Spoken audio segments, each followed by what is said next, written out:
The Economist.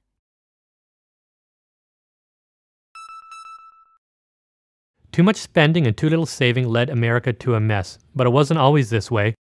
During the Second World War, price controls and rationing forced Americans to spend less, so consumption dropped.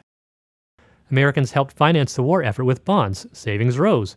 Government spending, of course, rises during any war, and America ran a slight trade deficit.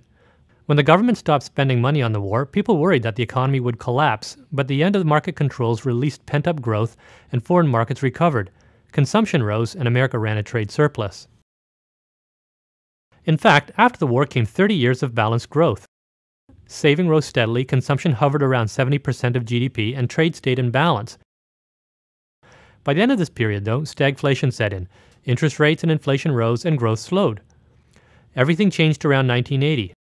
The Federal Reserve got serious about inflation, and Ronald Reagan became president. His tax cuts and defense buildup began the era of chronic budget deficits, and as inflation fell, so did interest rates, driving up the value of American stocks and houses. They felt wealthy, so they consumed more and saved less. This continued for 25 years. Budget deficits drained an already shallow pool of domestic savings, so America had to borrow from foreigners to finance its spending habits. That showed up as a growing trade deficit.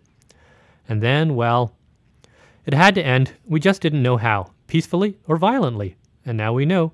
Americans have finally cut spending and boosted saving. Some wanted to because the value of their stocks and homes had collapsed. Some had to because they couldn't get credit. So where do we go from here? The government is stimulating growth through deficit spending, but that can't go on forever either.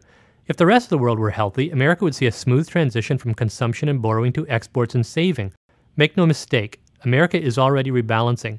But it will be painful. We don't know where the growth is going to come from this time or whether it will come at all.